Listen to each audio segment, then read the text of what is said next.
Being recording on. So the session is being recorded, and the way that works is that it has to download tonight, and it will be uploaded tomorrow, and it will be uploaded in the location that we will talk about here that I'll show you where all the resources will be. So you will actually have a website to go to, hopefully sometime tomorrow, and you will be able to review the seminar and have access to it on demand at all times, okay? I have master control the mute lines, but I ask that if you're on mute for some reason, to please just make sure that you mute your lines, okay?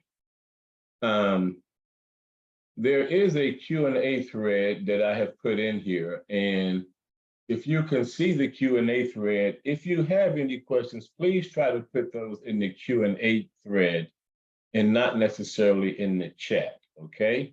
You can say hello, good evening, and chat amongst yourself in the chat, but because I'm doing this by myself, I have a lot of things I'm trying to focus on, and it would help me if I just knew that the questions were in a single location so that I don't overlook anyone by mistake, okay? So thank you for that. Now, and again, it's not a general quantitative session. And what I mean by that, and I always mention that, is that this is not open for any and every type of quantitative question that can possibly come up. The individuals that are attending are expecting to see the repeated measures t-test and for me to adjust the agenda. And also for the sake of time, we just cannot, go beyond that. Okay, so please take that into consideration. Now, we're going to learn about the repeated measures t-test. This test is the test no matter what program you're in, no matter what you're doing, what type of research, if it's the appropriate test. There's certain things you will do, you will not do. There's a right way to do it and a wrong way to do it. However, you may see that I may state a research question or something that perhaps can have a stylistic preference to it, just the way I would prefer to have a question written. Or something I may say, again, it's not a standard accepted quantitative technique. Your program guidance, your rubrics, your committees, and all those types of things supersede any of those types of things that I discuss here, okay? And again, I'm going to strongly encourage you to take advantage of the survey. Now, we talk about repeated measures t-test. And one of the things that I like to do is just always look at the words that are in front of me. And it's saying repeated. And that's telling me that something is going to happen again and again or over some period of time. And the next word is simply measures. So that's telling me that I'm going to repeat some measure. I'm going to measure you on something, but then I have to repeat that measure. And basically, that's what that test allows you to do. Now, many of you may have the thoughts of doing a repeated measures test or analysis somewhere, in the future. Let's talk a little bit more about this test. Now, what this test does is it compares. So it's what we would call a group comparison test. And it compares the means. And we know that in statistics, the means means the averages. So it's going to compare the averages of two related groups. So I have to have group A, group B. I've got to measure them on something. And I'm measuring on the same continuous, meaning a numerical dependent variable. Now, what I just talked about is what we know is the independent samples t-test, just two independent groups. But we here say two related groups. And what we mean by that is actually, in this example, it's going to be the same individual. But this same individual is going to be measured twice on something. Now think about this. How many times you've probably had to do this, a before and after measurement? We go into perhaps say weight programs and we want to manage our weight or lose weight. What do? We measure ourselves before the weight management program. We go through the weight management program. We measure ourselves after the weight management program. That's a repeated measures test. And we're looking to see if there was a significant difference between those two measures. So ideally, we would hope that our weight would go down. So does everybody understand that concept for the repeated measures test? You can just simply type yes, that we're measuring the same individual though, and that's what's important. More than once, not two individual groups. For example, the independent samples t-test, we would have to compare, say, males and females.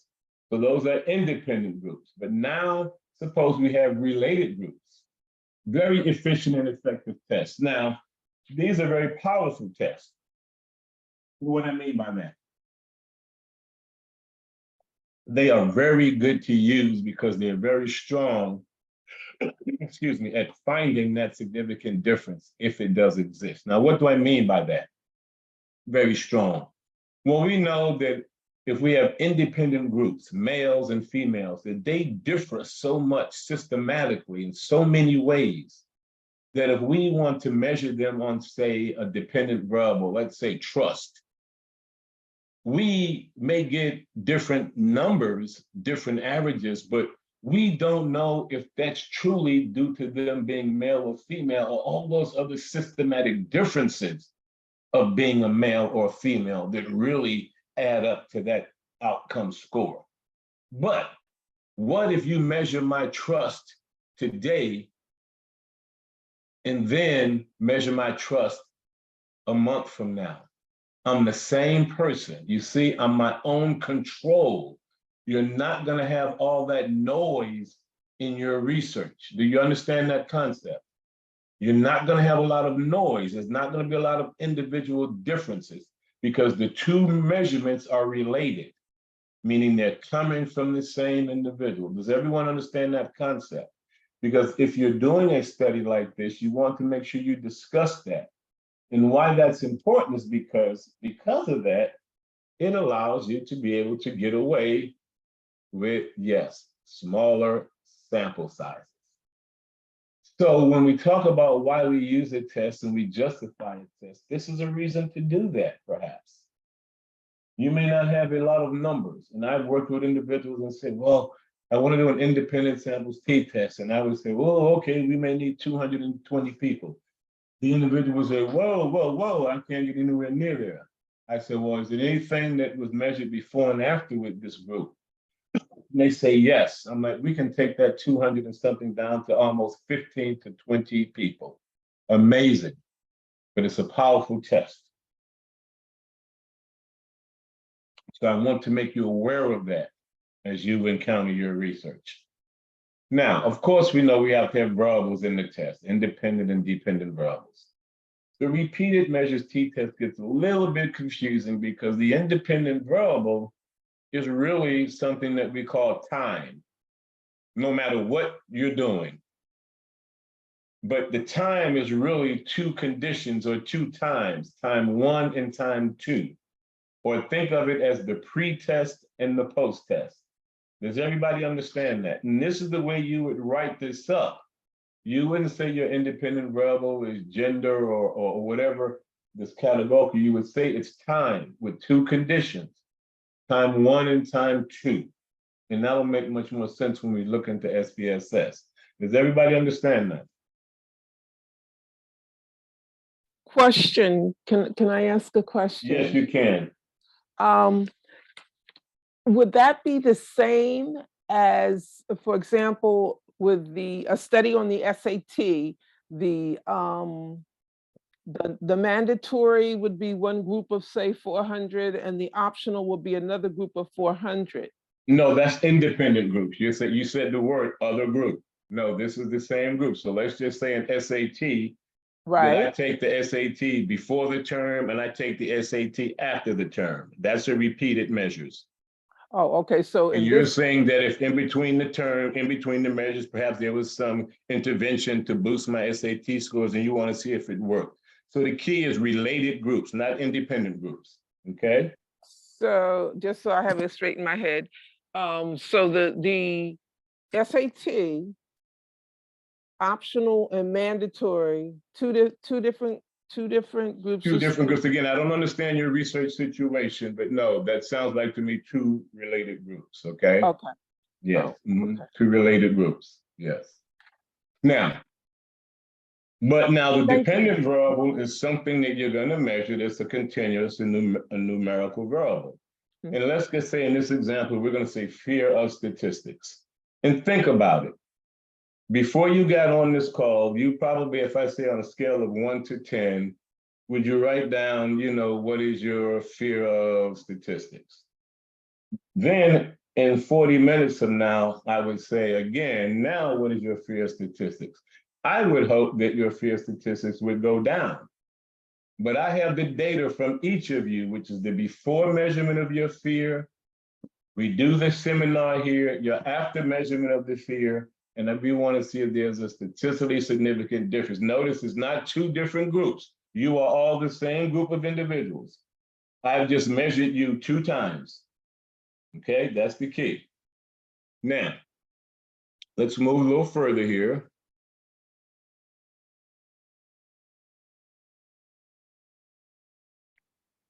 Now, for example, a research question could be, is there statistically significant?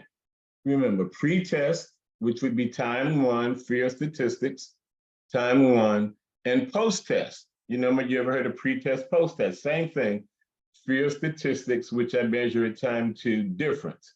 Because what we're measuring is the difference in the scores. We would hope it would go down. And then again, the group is a group of bright, intelligent, and magnificent Walden students.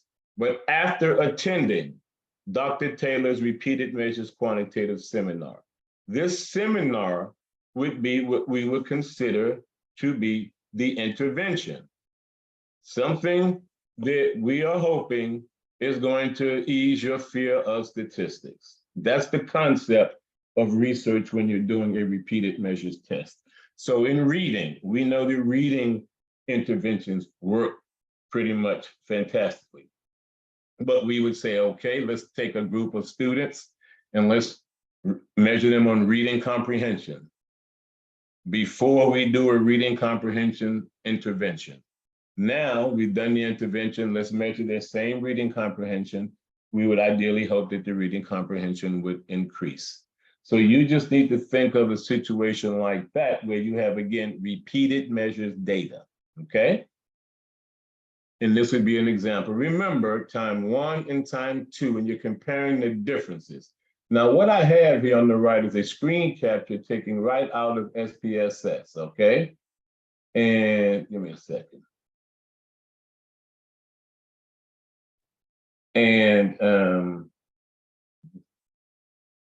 And as you can see here, here's person number 1, number 2, number 3, number 4. This is just the ID of the person. And I took their fear of statistics score before the seminar. After the seminar, I took the measure again. Okay. And this is the difference in the score of 4. 28 and 32, a difference of 4. And this is what we're concerned with in this analysis, this different score here. How significant is that difference? That's the repeated measures t-test. So what are you measuring? No matter what it is, you're measuring the same thing, but you're measuring it twice. And it's giving you some indication of if something that goes on between those 2 measurements had some type of influence on that outcome that you're trying to measure. And this is kind of the way that it would look in SPSS. Again, person number 1, you gave me your first score, you gave me your second score. So in this case, you see 10 individuals in this study, and I've got a pre and a post test, or a time 1 and a time 2 score from them. And then we would have to calculate the different score, but this is what we're concerned with, okay? Now, let me try to turn off this laser.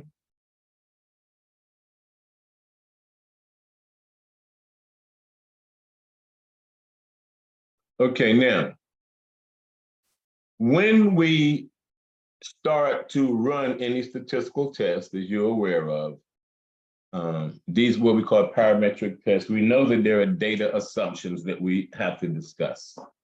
And these data assumptions, those conditions that, if not met, really challenge the integrity of our results. You've heard of things with normality and linearity and all those types of things.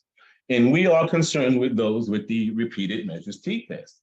So if you were doing an application assignment, or if you're writing your dissertation or capstone project and you're talking about your repeated measures t-test, you're going to have a section where you are going to be addressing assumptions. And these are the assumptions that should be addressed. Now, you see, I have two categories of assumptions. One is a design category and one is an SPSS category. Meaning the design category is something that you just have to make sure you do before you move forward. If not, you can't really even do the test. So the first thing is that the dependent variable, SAT scores, weight scores.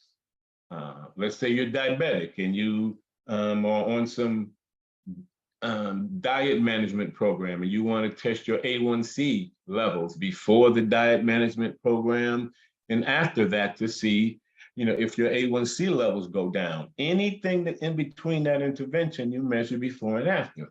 But again, you're measuring at an interval or a ratio, that numerical scale, these scales of measurement, okay? Now, the independent variable should consist of two related groups or matched pairs, which again measured at time 1 and time 2. So again, if there were two independent groups, you can't do this test. It's not the test for you. But you meet these two requirements just by designing your research and saying, yes, I've met these two, so I'm able now to do this test. But there are some SPSS assumptions that have to be tested empirically. And there's only two of them that we are concerned with. And those are outliers and the distribution should be normal. But when we talk about normality and we talk about outliers, what we are talking about is not the raw data. And let me go back to the other slide. We're talking about the differences. So what I see a lot of is individuals writing about this fear statistic was normal or not normal, or there was an outlier, or they talk about this one was normal or not normal, or there was an outlier. What they should be discussing is the difference score in terms of outliers and normality, okay? The difference score for repeated measures t-test. Now, let me go back to the other slide. Does that make sense to everybody thus far? Okay, don't want to move too far. Let me check in the chat here. Is everybody still okay with me so far?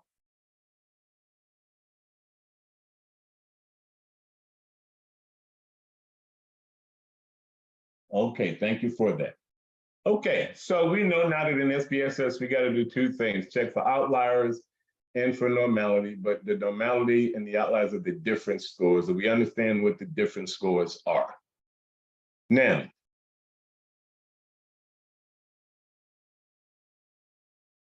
let's look at that. Now, we're not in SPSS yet, but when you get this presentation, what you'll be doing is you have to calculate this difference score, okay? You have to calculate that.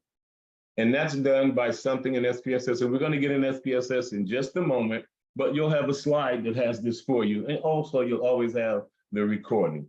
But you're going to the transform command, compute variable, and we're just going to name it the target variable difference. You can name this anything you want.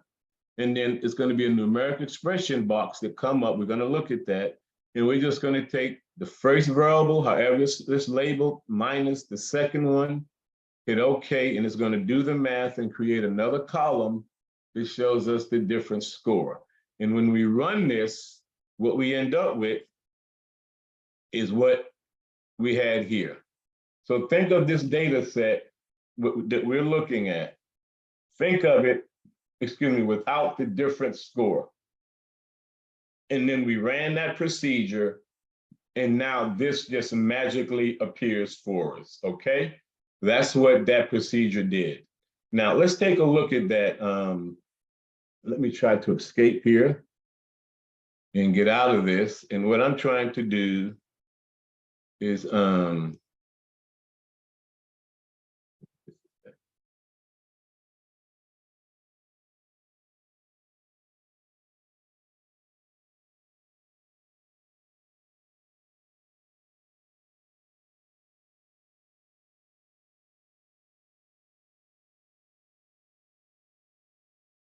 Okay.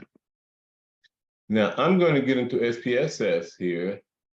And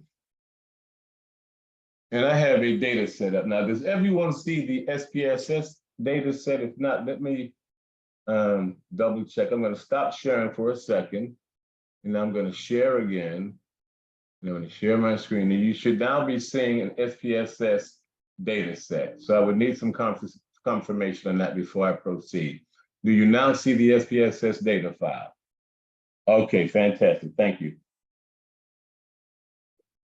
Now, let's just take a look at this and just understand this from the perspective of the SPSS data file. Now, you know I have the data view. I'm clicking onto the variable view from right down here in the bottom where I have those choices. But now let's look into the data view. And you can see here that I have a variable and it's named sphere statistics, 1, 2, and 3. And you can see it's that scale variable. And notice that if I go into the data view, that these are the scores. So person number 1 is a male, age 23. They obviously were in either one of two groups or something, math skills or confidence building or something. But they then was measured on their field statistics score once, a second time, even a third time. Okay? These are the three columns where those were measured. So again, these are the variables, the columns, time 2. This would be the individuals. So for example, individual number 2 is a male, on row 2 is a male, was in the confidence group, these are the scores, etc. Okay, so is everybody good with that? All righty, fantastic. Now, but you'll notice here that it's already a different score here because I had to test myself and make sure I knew what I was doing. It's already here. But let's do that now so that you know how to do that, okay?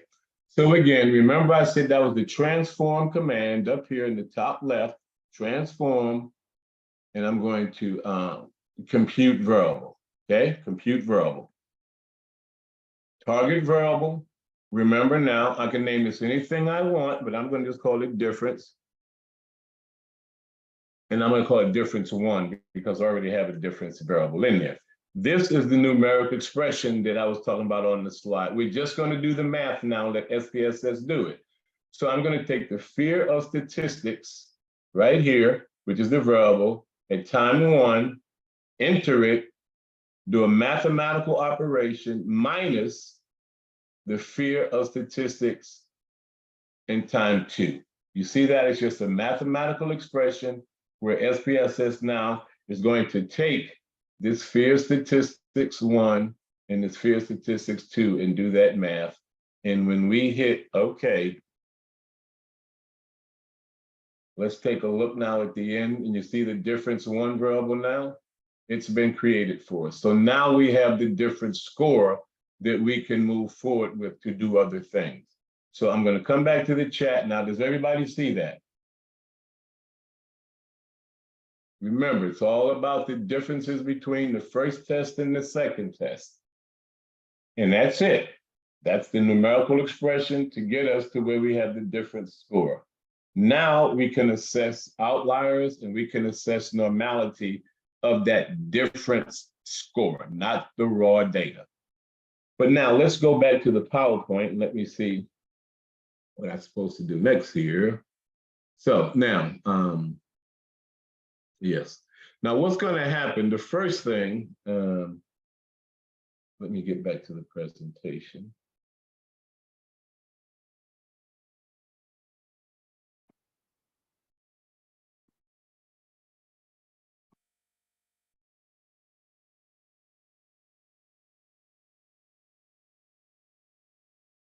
Now, remember I said the first one that we have to test in SPSS. Does everyone see the, oops, excuse me.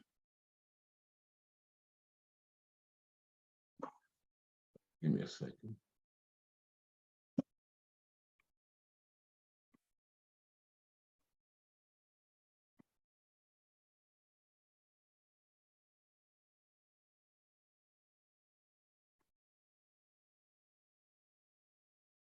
Okay, so now we should be back to the PowerPoint presentation. Does everybody see the PowerPoint presentation?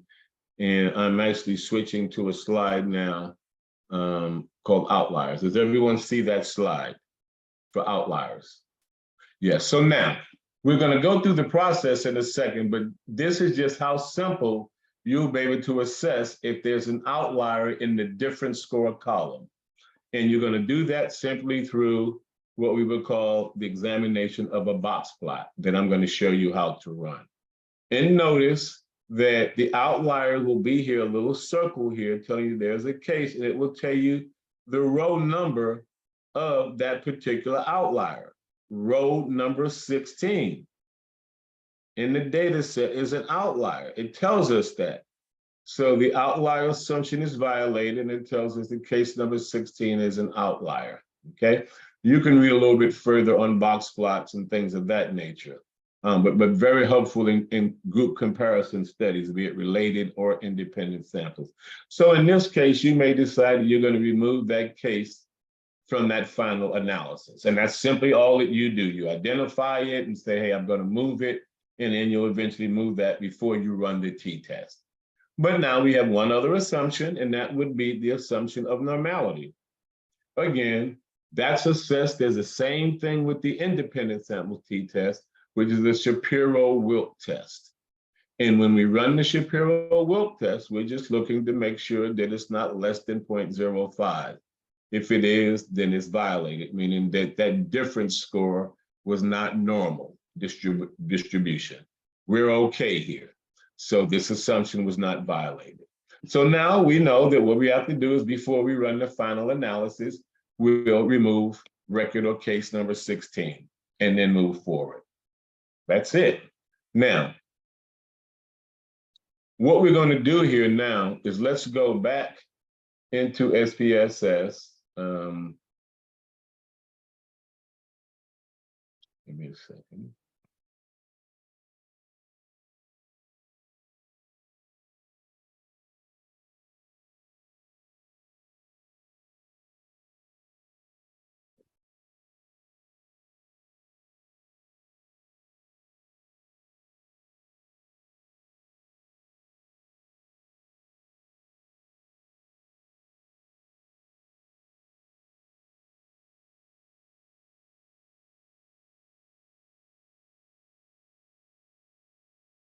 Okay, so now we're in SPSS, we ran the difference score, and when we set case number 16, so if I have this sorted correctly, which I hope I do,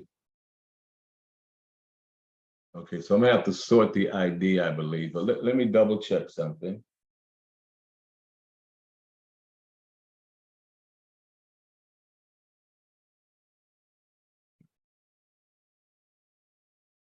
Now, really, because the cases are not sorted, but I do want to show you something. You see the different scores?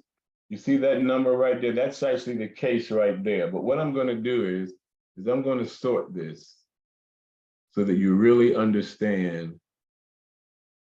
And I'm going to sort by the case ID. Now, it's been resorted. Now, it said record 16. So it should be going in chronological order, the ID. Now let's go to record 16, okay? And there's record 16.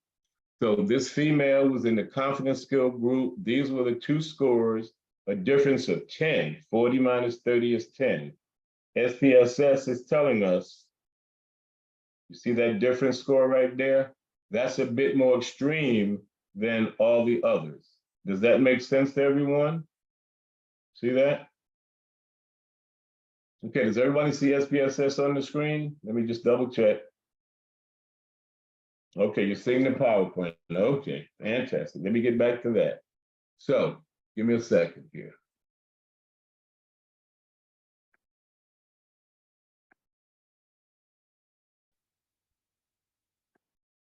Here, are we seeing SPSS now?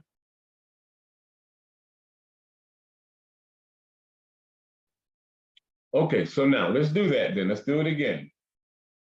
Now, you know we had the difference score. Now, what I did was I did the difference score, and we ran the box plot, and when we got to record 16, the box plot told us, look over here at the difference score. You see it's 10. You see how much is it extreme it is than all the other scores? That tells us clearly that that's an outlier, and SPSS identified that because it was outside the parameters of the lower and upper ends of the box plot. Does everybody see that? Now, all that I could simply do and would simply do is just delete that out the data set. Does everybody see that? What I did and what we did. And that's how you are pre-analyzing what we call pre-checking your data or preliminary analysis or testing your assumptions. We've just done that for the t-test. You may have had 2 or 3 outliers, I don't know. But you remove those outliers because they can definitely skew your results, okay? Now, when we now go to run, let me get back to the PowerPoint here. And do you see the PowerPoint presentation on the screen, or are you saying, let me stop share again. And then let me share, now go back to PowerPoint. Okay, I have the PowerPoint. Now, you should be seeing the PowerPoint. Now, let's talk about the output of the repeated measures t-test first. So remember, the first thing we did was we've assessed it. We found we had 1 outlier by looking at the box plot, and we said we're going to remove that one. We go in, we remove that. We now are going to see the test of normality. And when we run the test, let me see here, I'm going to now go back to the test of normality. You see it's not significant, but the way we did that was when we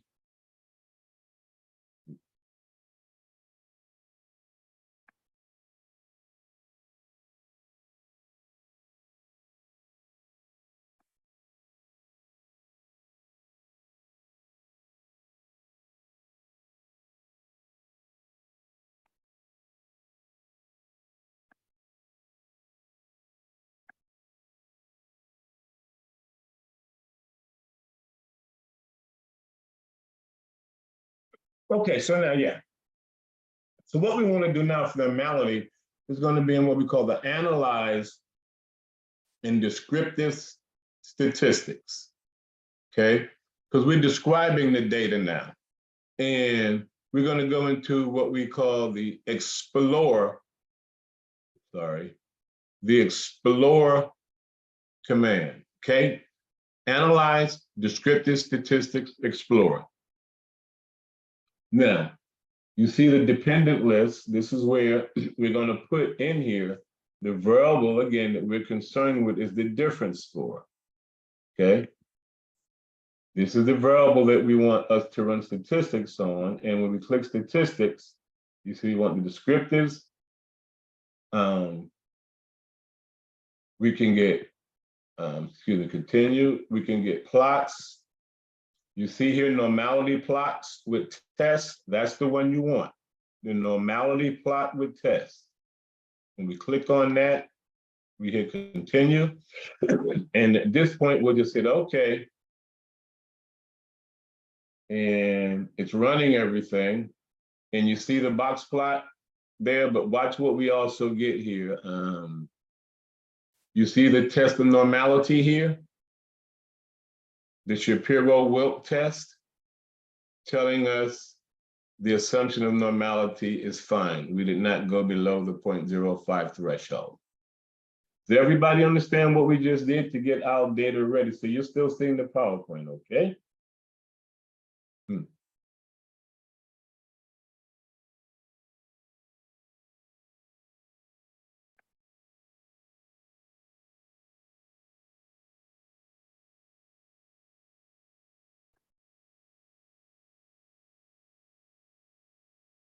Okay, back to,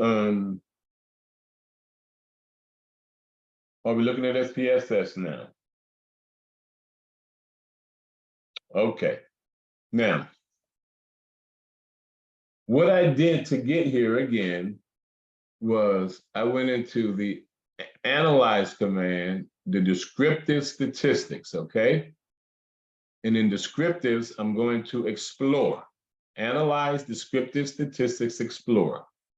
And notice this is the dependent variable list, but for the case of this, that's the difference variable. So I'm just going to move it back over. But remember, I calculated the difference score. This is the variable that I'm of concern with in terms of normality. So I'm going to put that in the list. And in the plots, as you can see, the normality plot with tests. This is going to give me the information that I need, okay? Just keep this as defaulted, but the normality plot with test. When I hit continue and I hit OK, the output's created, and of concern is the test of normality. You see that? 0.052. So again, the test of normality has been met, and the only thing that we needed to do was take out that case number 16 out of the data set, and we're ready to run our repeated measures analysis, okay? Does everybody see that now? We good to go? And again, you will have this as a on-demand resource and just can go through the presentation over and over and over again. Now, I'm going to stop share and make sure I'm talking about something that you're not seeing. You let me know. Stop share now. And then what I'm going to do is share again and get back into the PowerPoint. Okay. Now, you know how to assess normality. And what we do now is then run the repeated measures t-test. So we've taken out the one record. Now, the first thing I want to do is just look at the output so that we understand it, and then we'll go into SPSS.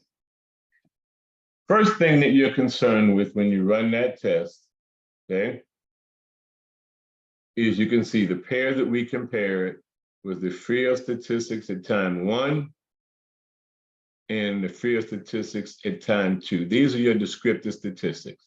So we can see the average score for time 1 was 40.17, and it went down to 37.76 at the second time. Looks like it went down. That's a good sign.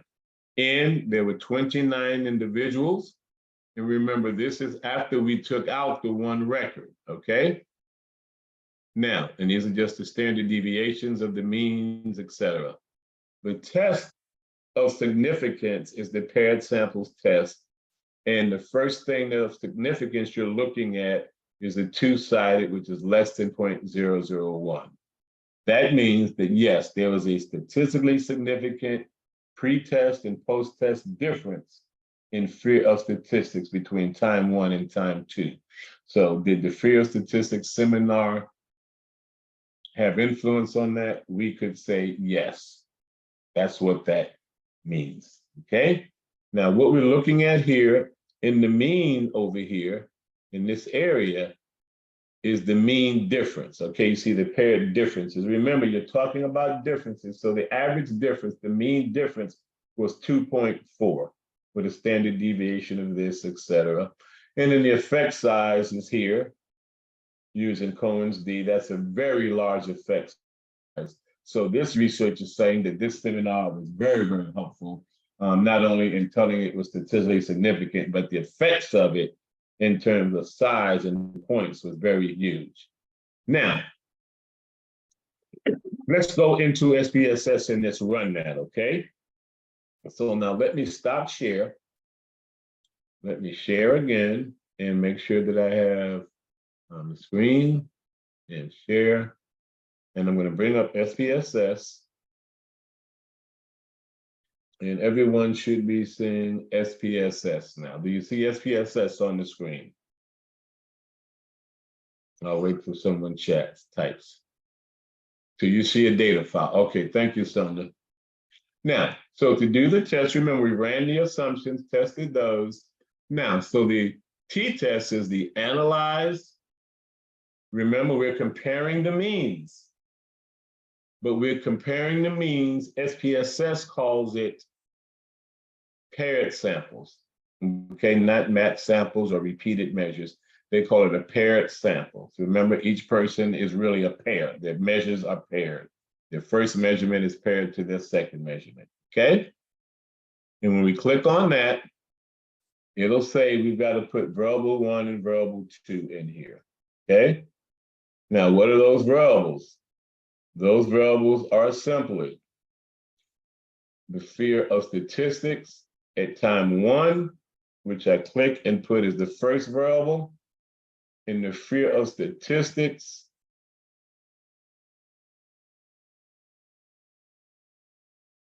at time 2, okay?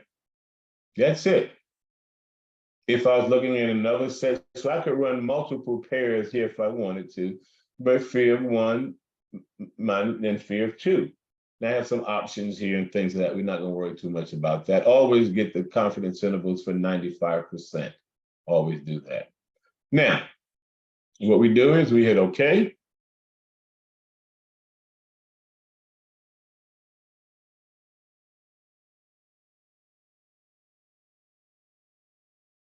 Second.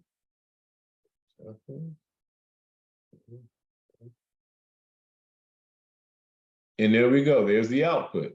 And that's what we looked at on the previous slide. But look at that again. The average scores right here of time 1 and time 2, the sample of 29. But here again, we see that the paired samples test itself was statistically significant because the P is less than 0.001, with the average mean difference of 2.414 and standard deviation here in the same effect size. Does everybody see that? So that's the output again, which was on that slide. Now, the final thing that we're going to look at is how would I now write this up in an APA results write-up? Okay, so now I'm going to stop my share again. Okay, and I'm going to share screen. I'm hoping now that you're going to see the PowerPoint presentation that I'm going to put up. Do you see the PowerPoint presentation? I just want to check to make sure everyone's on the same page. Thank you very much. Now, we have the output here. Remember, this is the same thing we looked at when we ran the SPSS report, but we have to turn this into an APA results write-up, okay? If it's a dissertation, this is your chapter 4, or when you're reading that journal article, you want to understand what you're reading. What does it mean? What were the results of this study? This will aid us, but we should look and see something like this. Now, as you can see, we say the repeated measures t-test. We did that to examine, again, where there's differences between time 1 and time 2, amongst students after attending this seminar. That's basically what this first part here is saying, okay? In yellow. Okay. We state out the independent variable, remember time, 2 levels, time 1, the pre-test, time 2, the post-test. We restate the dependent variable again. It's usually, we call it the post-test measure on the fear of statistics. We want to know if that post-test went down. Remember the preliminary analysis for the assumptions right here, okay? Which I'm now going to put into another color. You see the assumptions? We conducted to examine the assumptions of outliers and normality. You tell the reader what the results of that were. The box plot, remember we saw that box plot, you would put that as figure 1, indicated 1 outlier, which was removed from the analysis. And then we say the results of the Shapiro-Wilk test, remember that was a test of normality of the different score, showed there was no violation of the assumption. Now we're ready to go run the test and tell the results, which we just did. The results were significant, and there was a significant decrease, from time 1, and we just cite, the means and the standard deviations, and time 2, and you just cite the means and standard deviations. Again, this all comes from the SPSS output. And I'm just going to go back to that slide again. Remember, the means are up here, the standard deviations are here. Okay, it's all from the output. So everything that we're writing now is coming right from this output, okay? Now, we then write the letter T.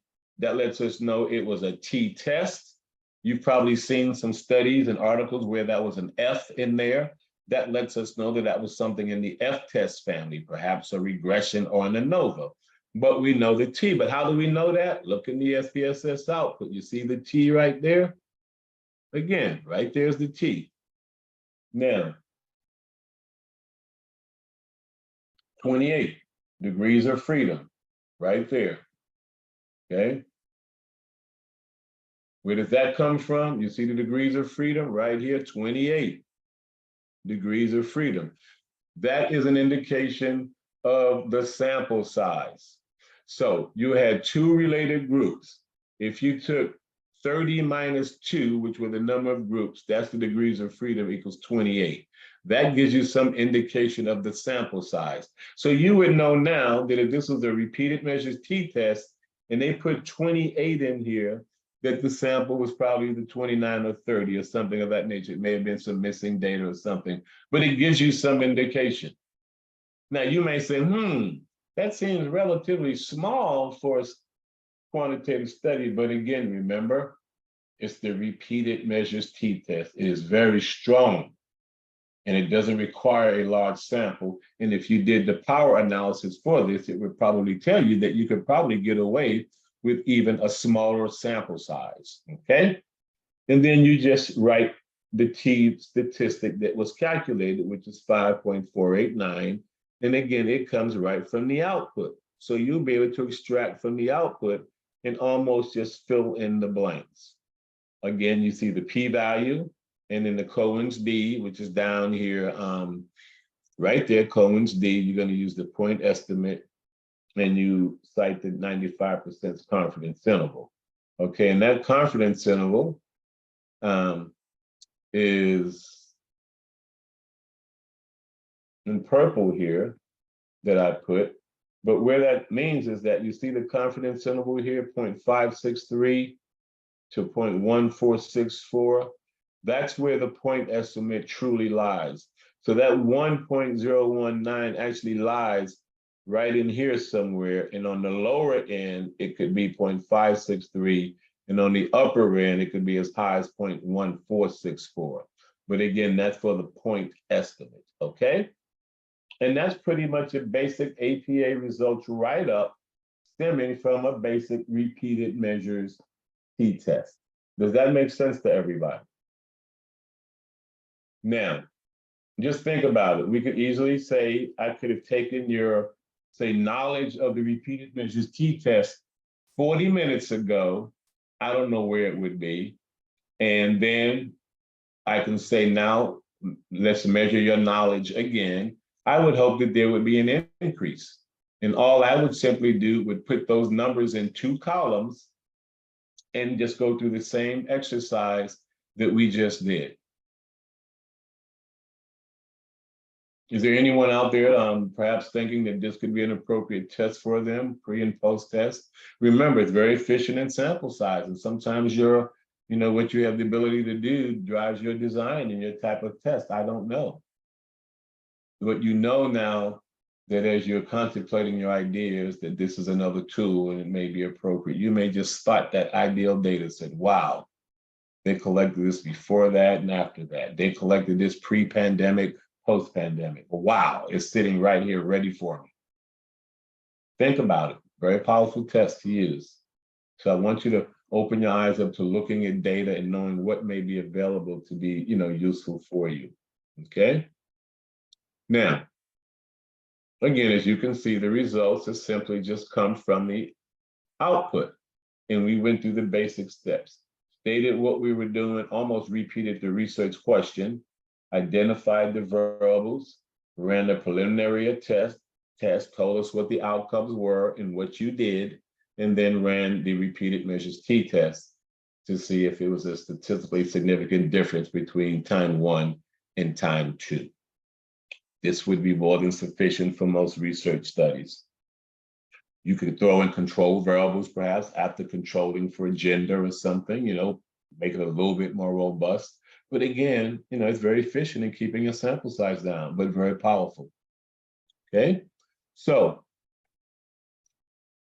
what we did was talk about that repeated measures t-test. We know it's a before and after test within groups, not between groups. We went through the applications in SPSS. We know how to interpret the output and to turn that into APA results. Now, the McNemar's test, suppose that you wanted to know the same thing, something about before and after, but it wasn't any numerical measurements, and it was nominal measurements. If you were asked, do you feel knowledgeable enough to conduct a repeated measure t-test? You may simply only have two options, yes or no. Now, 40 minutes later, I ask you the same thing. You only have two options, yes or no. That's categorical data. But can we see if this seminar was effective? Yes, we can. But it's the nature of the data. Tune in next week as we look at McNemar's test. You may have that nominal data sitting right there in front of you and thinking you need to have numbers. I don't know. But tune in next week and let's see if that may be something appropriate for you. Now, you know, you can always go to the ORD's Quantitative Resource website where we will have all the upcoming seminars listed and the recordings from the previous seminars. So this one should show up sometime tomorrow. And I strongly encourage you to complete the survey here. So, but before we end here, I want to now make sure that I get into the chat and that I drop the presentation in there. Okay, so give me a second to do that. Okay, so let's see here.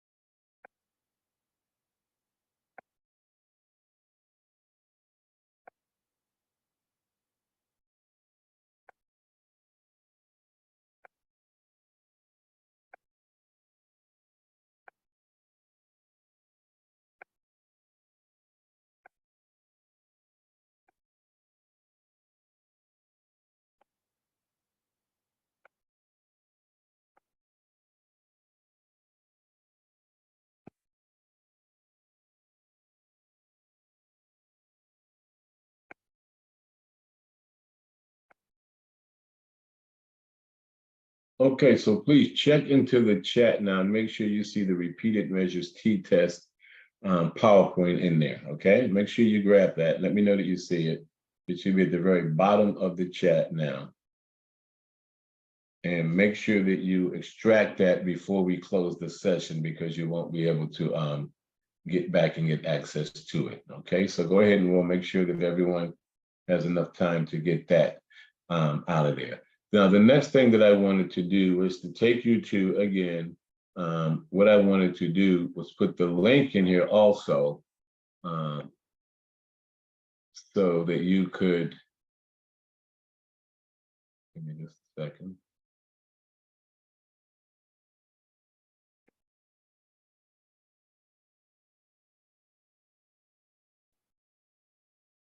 Oh, boy.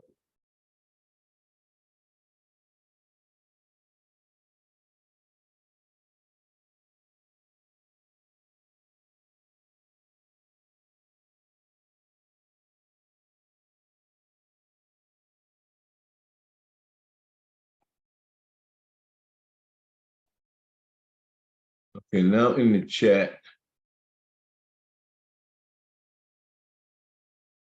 Now, in the chat is going to take you to the link for the survey, okay? So please make sure that you take advantage of that because the individuals that have been filling that out have been indicating the need to continue these. So again, I'll leave that up to you. And then the other thing that I wanted to show you was again, and I'm going to put that link into the chat also.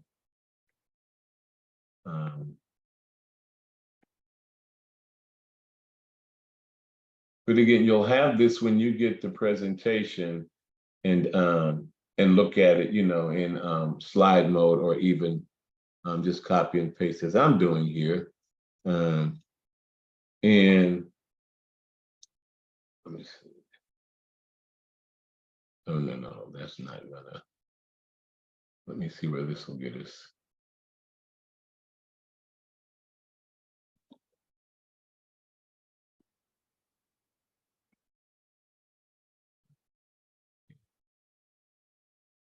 Do it this way.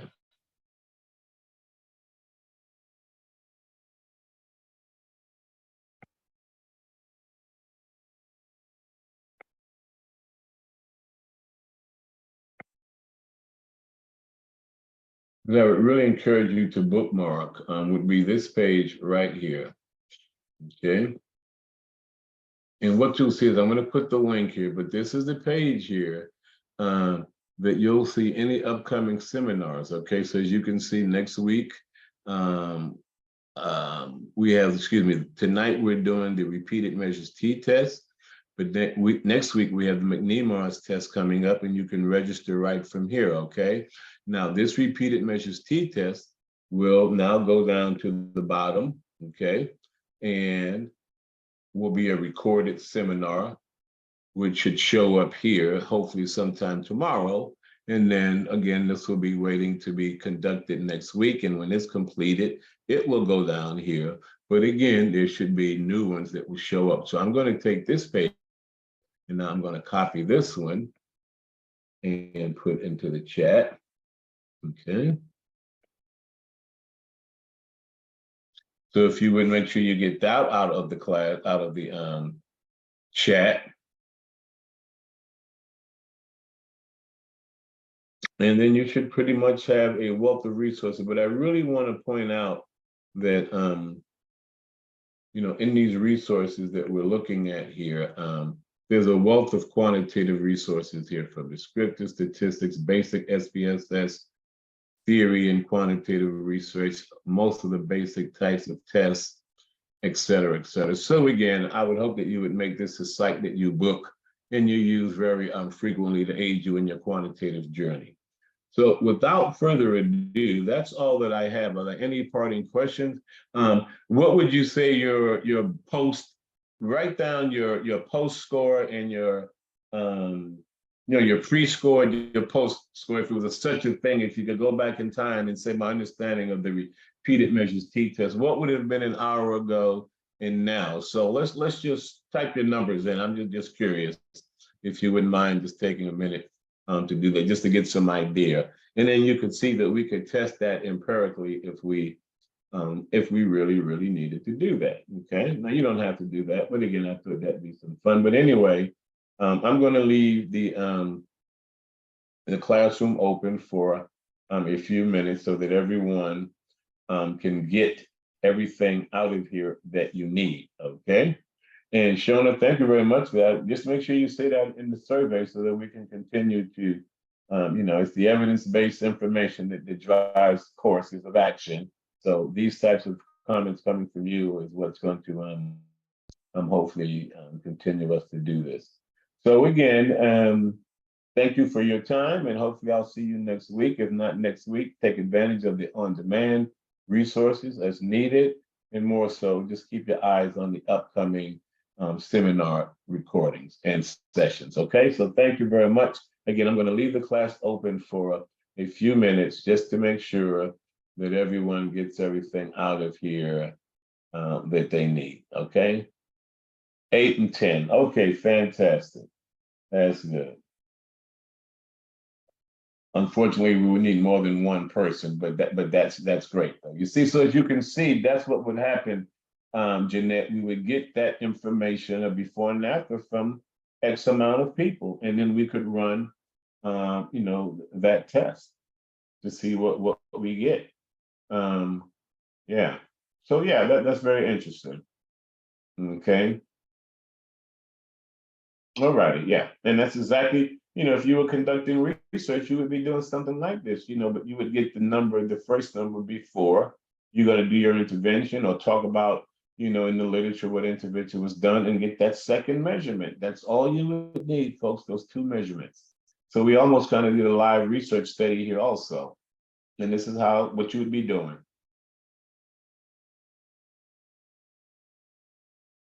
Okay, fantastic. Then, hopefully, everyone has a great rest of the evening. Yeah, 5 and 9, 6 and 10. That definitely would appear that we would have statistically significant differences between the pre and the post, and that's a real live research that we would have just conducted. You know, fantastic. It might be interesting to maybe put that into your feedback also, what your pre-measure and post-measure was, and just let me know. Fantastic. So please take time to fill that out. I really, really need that information, okay? To know how I can better serve you. So anyway, I'm going to stop the recording now, okay? And again, just try to stop the recording.